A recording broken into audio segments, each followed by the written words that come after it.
சரி, stay talk என்ன பண்ணுறது? அடுத்த கேள்வி வரும் இல்லையா? ஸ்டே டாக் என்ன பண்ணுறது? சுப்ரீம் கோர்ட்டே ஆர்டர் போட்டிருக்காங்க. அதுக்கு எல்லாத்துக்குமே வந்து என்ன பண்ணணும்னா ஏபிசி அனிமல் பெர்த் கண்ட்ரோல். இது வந்து என்ன பண்ணி நீங்கள் கட்டாயம் பண்ணி ஆகணும். சீட் இருக்கிறதாங்க, பட் ஆனால் சரியானபடி இல்லைன்னு இல்லைங்க, நாங்கள் இருக்க 2010 நான் 11 வந்து செக்ரட்டரியாக இருந்தேன் எஸ்பிசியில். அப்போ நம்முடைய மாவட்ட ஆட்சியர் வந்து வள்ளலார் ஐஏஎஸ் ஒரு கலெக்டர் இருந்தார், மிஸ்டர் வள்ளலார். திண்டுக்கல்.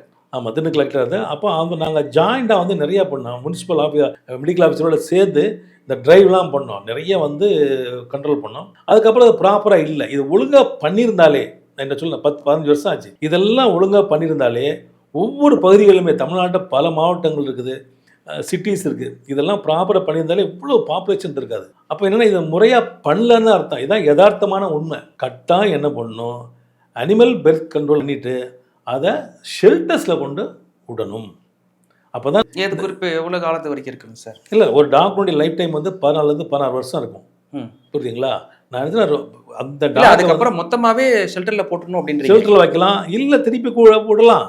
சில டாகில் வந்து எவ்வளோ பார்த்துருப்பீங்க, ஸ்கின் டிசீஸு ப்ராப்ளம் எவ்வளோ கெடுதல் தெரியுமா? அதுக்கு அந்த நாய்களுக்கு மட்டும் இல்லை, மக்களுக்கும் கெடுதல். ஸோ இதெல்லாம் வந்து தவிர்க்கணும்னு சொன்னால் நீங்கள் என்ன பண்ணணும், அதை ஸ்டெர்லைஸ் பண்ணி தான் ஷெல்டரில் போடணும். அதான் நல்லது. அப்போ பெருக்கங்கள் வந்து குறையும். முன்னாடியே என்ன பண்ணோம்னு சொன்னால், நாங்கள் எங்கள் பீரியடில் இருக்கிற டைமில் ஸ்டெர்லைஸ் பண்ணி அதை அதே தெருவிலே விட்டுருவோம். தெருவிலே விட்டு இனப்பெருக்கம் குறையும்.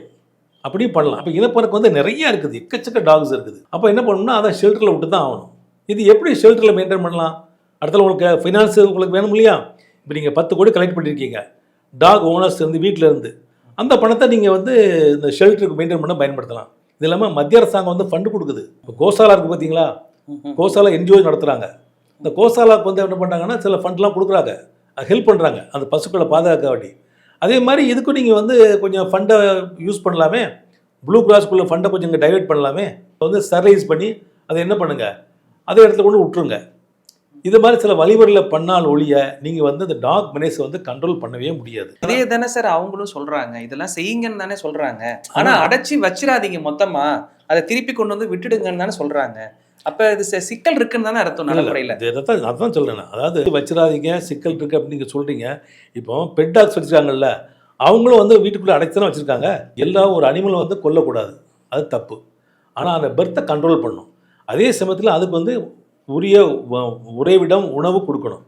அதுக்காக தான் நான் ஷெல்டருக்கு போக சொல்கிறேன் நான்.